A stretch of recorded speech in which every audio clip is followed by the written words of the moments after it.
朋友们好，今天讲第二期五行。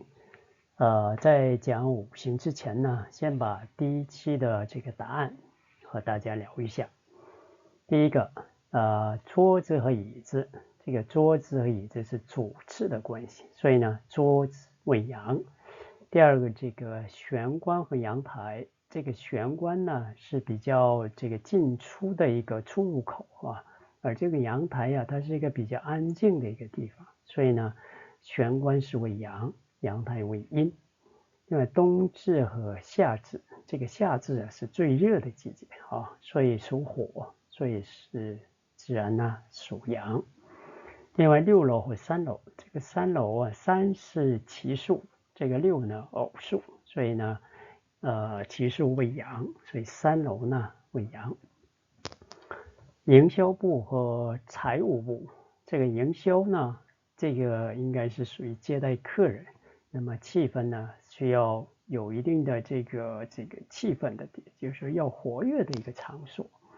而这个财务部呢，它是一个比较冷静，需要一些准确数据的一个地方，那就是它是属阴的。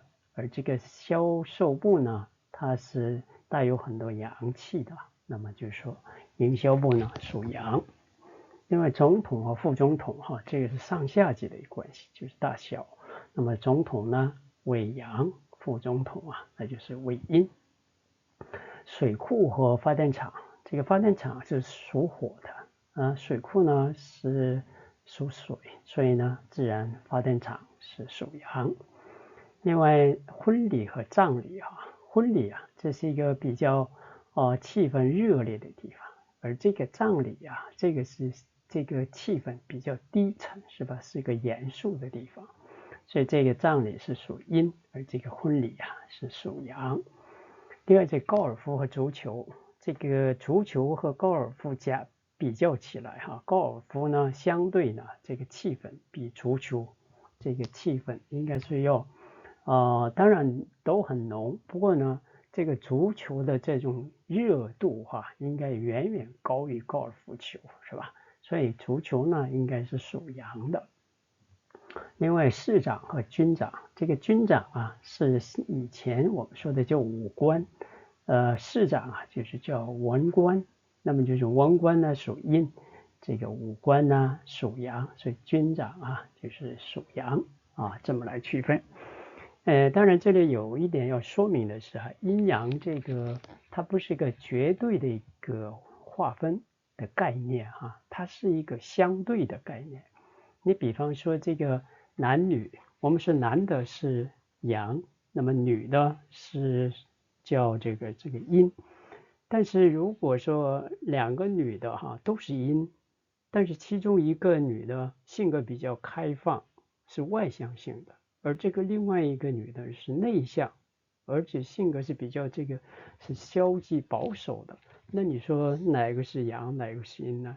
那么这个时候，那就是说性格外向的应该属阳，性格内向的属于阴，所以这就是一个相对的概念。所以希望大家在这个阴阳的概念上不要绝对化，要有一个相对的概念。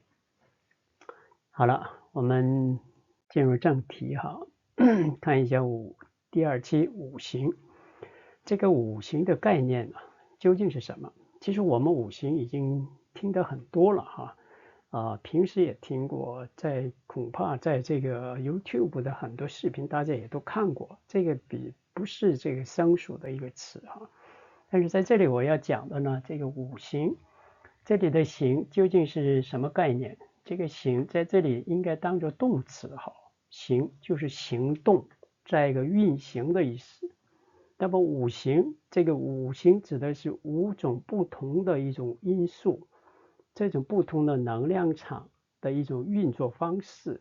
那比如说金、木、水、火、土，那么金它有自己的这个能量场，那么木呢也有自己的能量场，每个五行都有自己的能量场，那每个五行的特点都是不同的，所以这就是说五行各有各的能量场所以分别标出5种元素，这个5种元素就是5种不同的能量场，这么来理解就可以了。那么阴阳其实呢，它都是因为五行的转换而阴阳转换的，也就是没有五行的这种变化，阴阳呢不会发生变化。所以五行是什么？五行就是阴阳变化的一个具体的表现形式。所以这里的所有这些木、金、火、土、水，这个呢都是通过这个相生相克发生关系之后，那么这个阴阳呢，自然它就会这样互相转换、互相变化，这就是阴阳的转换过程啊。好了，那我们究竟看一下这个转换是怎么转换的首先是相生关系，也就是五行的相生关系。那么五行就是这五行是吧？那么首先看一下水，水生木，木生火，火生土，土生金，金再生水，那么水又呢生木，这样一直循环往复，这就是一个相生的过程啊。好，这是一个相生过程的第一种。第二种是相克，这个相克关系，比方说木土，这里呢就是木克土，那么土又克水，水又克火，火呢克金，金又克木，这样一种相克的关系。而这里呀，如果是说土克木，在这里有火，那么可以是木生火，火生土，是这样一种关系。但是如果没有火，那就是直接的火克土，木克土这样一种状态。但是同时这个也是土克水呢，如果这里有金，那就是说土生金再生水这样一种关系。没有金，那就是它要直接克水，水火也是这个关系，火金也都是这种关系，所以这个呢都是一种相互的关系，所以相生相克都是有一种条件的这种前提下发生这种关系的啊，这是基本的一种相生相克的一种理论和关系啊，这个呢我们掌握一下就可以了。这个五行能量的始终方向，也就是说，这个能量它是从哪儿开始，这是起步在哪里，这个很重要的。那么像这个木，它的木的这个气场，就是它的这个开始的这个能量从哪儿发起呢？从底向上，这就是木的力量。这就是说我们说成长的力量，这就是木。所以木的属性是什么？就是向上，成长、生长，这就是木的最基本的属性。所以它这个向上这个力呢是比较单向的向上，而这个金恰恰相反。金是什么？金是呢，它不是向上的力，而是向下的力。那么也就是说，金要达到的目标是哪里呢？是水，也就是说金生水是向下的。我们说一般说我们这个水呀都在地下，是不是啊？水不会在天空。那么说木生火，这个木呢是它的目标是哪里呢？它的目标是火，因为木生火嘛。所以这就是它的目标是火，而这个金目标是水，这个火是在上，而这个水是在下的，所以呢，它的这个运行的方向是正好是对立的一个方向啊，所以它产生的这种结果当然是不同的啊。那么接着看这个火和水之间，它又是什么关系？这个火呢？你看一下这个火，它这个箭头是四面八方这样扩散的，是吧？是散发的。所以这个火的基本属性是什么？就是扩散，向外的这样散发，这是基本的属性。而水呢，它是从外向里，这样浓缩，再一个凝聚，这是水的基本属性。所以我们说水是什么？水是一种向心力，向心，而这个火呢，它是离心，是向外，是离心的，所以它俩的这个能量场正好是相反。所以呢，这个火和水，我们平时只看到的火是往上啊，所以说炎上嘛，是吧？而这个水我们说润下，因为这个水是往下的润下，所以它是往下流动的。所以就是说水和火呢是截然相反的一种能量，一种能量场啊，这么来考虑。接着这个土啊，土呢它是起连接作用的，为什么呢？因为土是它也处于一种衔接、连接中间，起中间作用的，起的是媒介、媒体的作用，这是土的作用。当然我们土啊，说是土是一个比较坚实的，是吧？像一座大山，所以是有这个信用，有这个可靠性等等。那么当然不否认，是吧？是有那种性格，有那种品格的。但是土的基本的一个属性是什么？它是一个比较中间起一种连接作用的，这个是它的最基本的属性。那么我们下边就是具体讲到哈，像讲到物象的时候，那么就会讲到这个土究竟它起什么作用啊？所以我们在这里呢，只是在这个五行的各个能量场的方向，这个呢要记住啊，木是向上的，金是向下的，火呢是向四方散发的、扩散的，水呢它是聚焦的，也都凝聚的这种，所以土呢它是中间的这种起衔接作用的。简单举一个例子哈，我们说春天和这个夏天，春慢慢就变成这个转换到哪里？转换到夏季夏天。那么这里的有一个中间的一个连接点，这个连接点我们叫辰土，是吧？辰月，也就是在4月左右。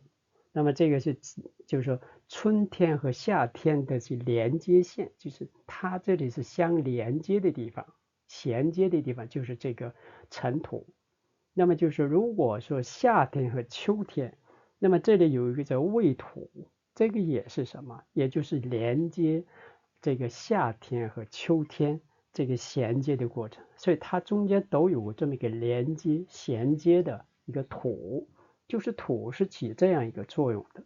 所以如果我们考虑到土的一个人的性格的话，那就说这个人他是喜欢站在中间的位置，喜欢是调节中间起到这种衔接作用的人。其实我们在平时啊见到这种人很多的哈，就是中间他不偏不倚，也不倾向于某一个人，他只是中立的状态，可以中间起到一种调节，再一个呢相互联系，有这样做。那我们看到的有些职业啊，比方说中介就是起到这种作用的。好了，关于这些呢，我们以后呢，陆续都会讲得到哈，更多。那接着我们看下一个啊，这个五行表现的形式。其实这个表现形式呢，有多种多样，就是把它概括起来，就叫做物象。这个物象，这个物体的物，象，形象的象哈。那么这物象的意思是什么呢？就是说这个物啊是一个实体，就是能看得见、摸得着的这样一个物体。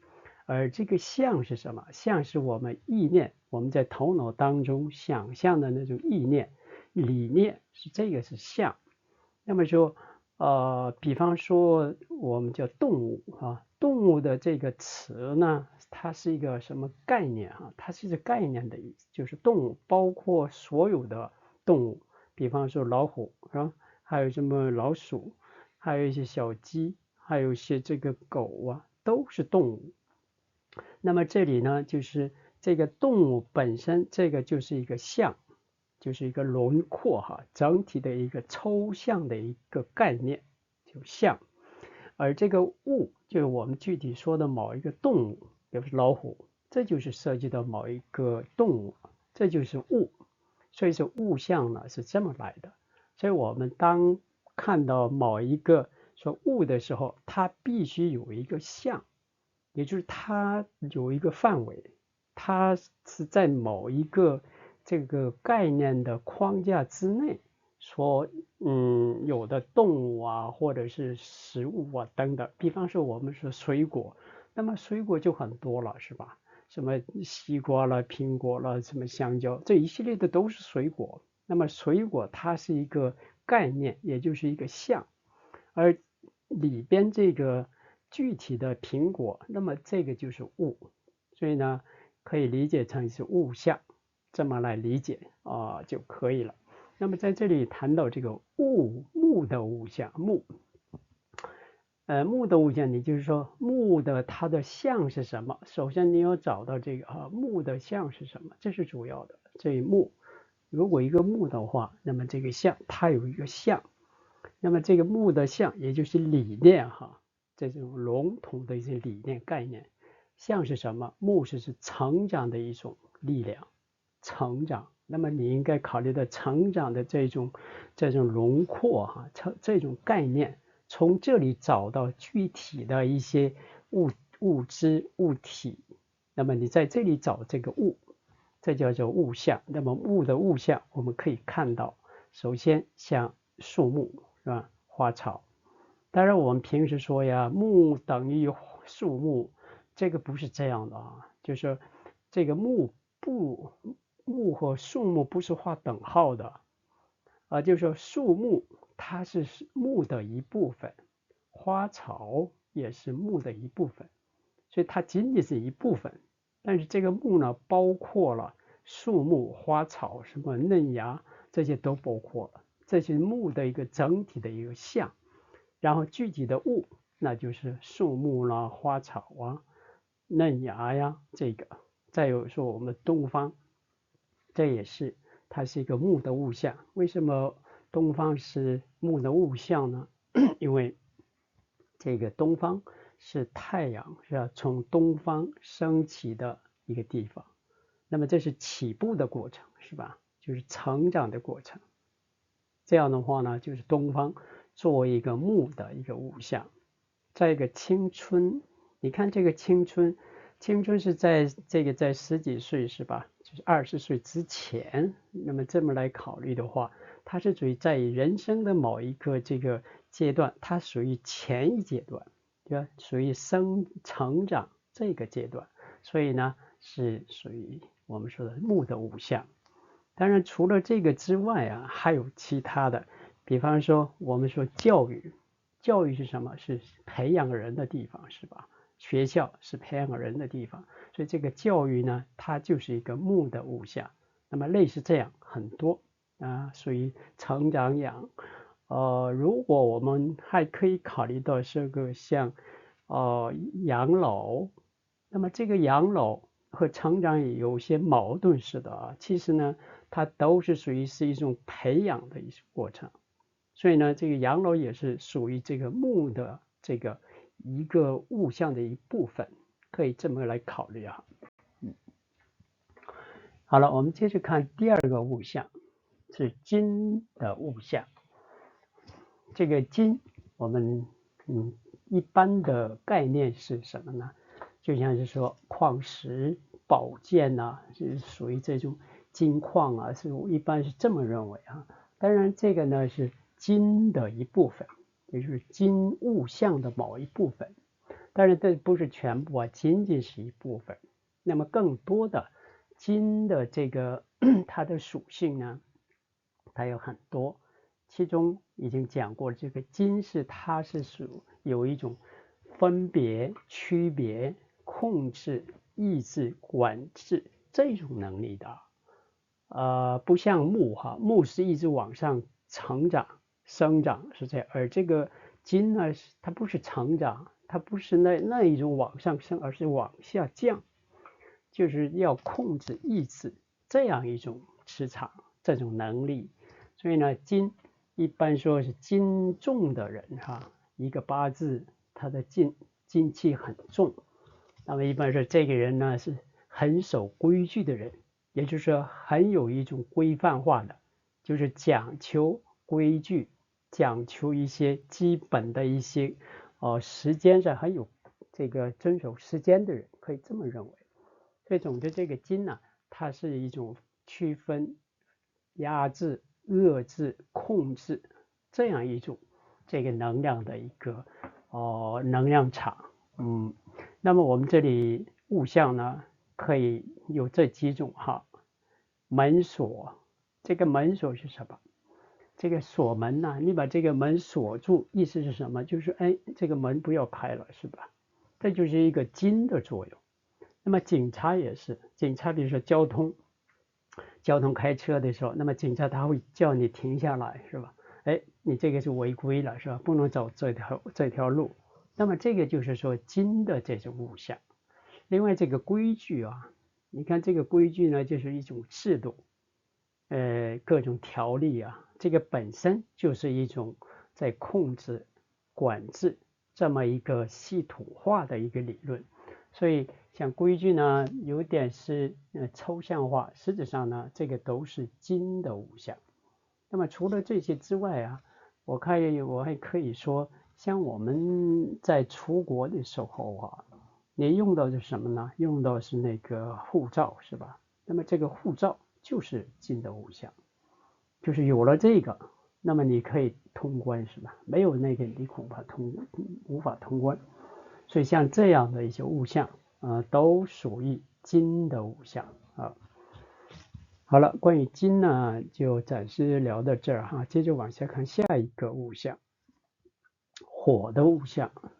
这个火呀，我们都知道啊，火是有温度的，再一个呢是它是有亮度的，所以这是它的基本特征之一。所以像太阳、什么蜡烛啊、电灯，这些都是我们用肉眼都能感觉到的东西哈。在于这个心脏呢，它属火，那么这个也是火的物象。那么还有一个这里提到电视哈，那么为什么提到电视呢？因为电视里头啊，你看的电视打开之后，那个内容太多了，是吧？这个就是火的物象。你看到很多的这个电影啊，其实都是相同的这种火的物象，所以类似这种就火，它是能量呢是向四面八方这样呢是散发的一种能量，所以呢它可以会引申到，比如说像娱乐，我们说娱乐呢需要一种气氛，是吧？是热情洋溢的那种气氛，所以那个呢也是属火的物象，类似这样的比较多这个呢我们自己啊再多考虑一下，应该能找得到。好，接着看一下这个水的物象哈。这个水和火正好是两个截然相反的一个物象。火是什么？火是向上，就是然后呢是散发的，而这个水呢是向里呀，是浓缩，是聚焦的哈，这么一个相反的一个能量场。所以我们一般的认为水的物象呢，就是说这个大海啊，大海的水，另外呢河流的水啊，湖水啊，这些都是说我们这个水的物象。另外还有雨水，那么我们下的那个雨雨水也是，还有雾，还有云彩，这个呢，反正都是属于雾的一个象之一。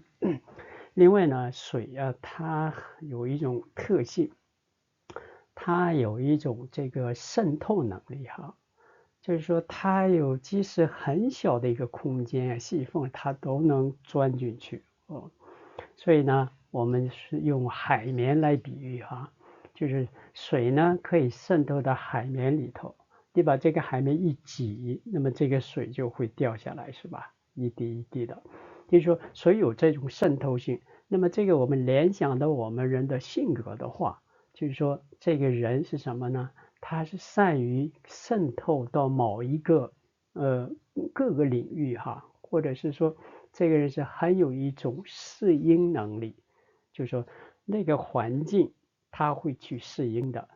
如果这个环境它冷，那么他会调整自己，是吧？如果这个热，他也会调节自己。也就是不管怎样的条件，它都能应和，都能对付。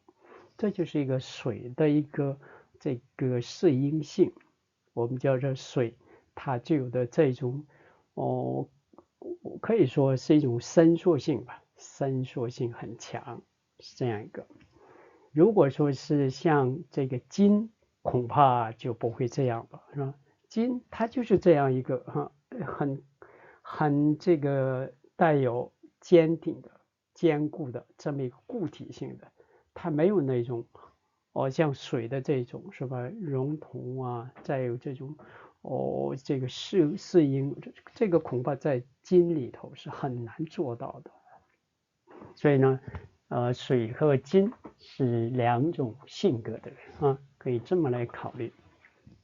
另外，这个水啊，它是一个流动的一个物体，是吧？所以自然呢和水的物象可以联想到呢流动，那么意味着就是像旅游，那么这个旅游就是一个水的一个物象，可以这么来考虑。还有一个呢，水呢它是一个凝聚在一起，是吧？浓缩。那么最后呢，浓缩成一个就像是湖水，是吧？水呢，这个都聚焦到某一个湖水里，凝聚起，都形成一个湖水。那么这个湖水就像是我们在平时我们生活当中，比方说仓库，仓库是什么呢？仓库是说把所有的那些东西都放到里边保存，那么这就是一个仓库的作用。那么这个水呀都聚在一起，就相当于就是仓库这样一种功能啊。所以类似仓库啊，还有比方说我们现在的信息库啊这一类的是比较相似的。所以水这些呢都是一个它的属性，其中就可以讲到这个水的物象，包括什么仓库啦、这信息库啦，甚至你这个钱包啊，就是我们说那个账户哈，你的这个银行账户恐怕也都属于这一类水的物象啊。至于这个水的物象啊，很多啊，如果再举一个例子哈，水它是比较暗淡的，它是比较宁静的，所以呢，一般性格上讲，它是比较内向的，他这个不愿意表露自己，他是喜欢呢在后边，不是在前哈，在后，所以通常这种水性比较强的人呢，适合于做后勤工作，不是适合于做前台工作的哈。所以这个和我们这个性格、职业都有密切的关系。这些以后呢，我们会讲的更多一些哈。好了，接着看下一个土的物象。这个土，我们通常认为就是山，一座高山是吧？在一个平地哈，在一个我们说这个田地呀，那么水田啊、旱田等等，那么这些都是我们普遍的一种认识的一种概念，就是高山、田地是这个是土物象的一部分，但高山并不等于完全是土，这个概念应该要弄清楚哈。高山只是土物象的土属性里的一部分，这么来考虑就可以了。那么土的基本属性应该是什么？应该是已经讲过了，土它是连接、衔接作用的哈，中间起这个媒介作用的。那么比方说像墙，说是我们是一面墙，这个墙是什么？它就是中间隔开的嘛，就是分成两部分。那么中间的这个就是它起到这个土的作用。那比方我们谈到人，比如说两个朋友，两个朋友呢，他们之间的关系发生了矛盾，那么这里呢需要第三者，也就是另外一个朋友哈，就是第三者这个朋友在中间，他起到一个中介，也就是说仲裁的作用哈，中间呢可以调解这个朋友之间这种关系呢，最后调和，这样达到这朋友呢，又重新和好，这个就是一个妥的作用啊，妥的。那我们在实际生活当中，比方说，中介哈，中介就是其中的这个中间的起这种中间作用的人。是我们中介包括职业介绍所，什么婚姻介绍所是吧？还有很多这些介绍所，这个中介呢，就是起到这种妥的作用的。所以类似这样的土的物象呢，应该很多。我们可以再多把这个脑子再开阔一下哈，可以想一下，不要只局限于就是土是一个什么田地啊、土地、山啊。如果这样的话呢，根本拓展不出一个新的一个意念。所以呢，土的这个属性要认识，这样的话你会找出更多的一些物象啊。好了，这个关于这个五行啊，已经谈了不少啊。那么这个五行呢，它的概念还有它的物象，这些是一些基本的一些理论。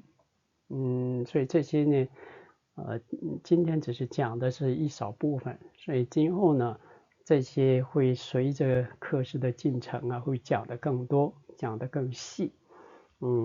所以今天只是一个粗略的一些概念性的东西，大家了解就可以了。好，下边这个呢是茶余饭后的这个聊八字这个栏目啊，大家可以看一下，结合我们刚才讲的那些五行的一些基本理论概念，还有它的就是物象，大家可以翻一翻看一下，查找一下究竟哪个是属土，哪一个是属火的物象，这些我想大家一定能找得到哈。好了，下一期我们要讲的是寒暖燥湿这个话题哈。那么下一次呢，我们再接着讲啊。好了，谢谢，下一次我们再见。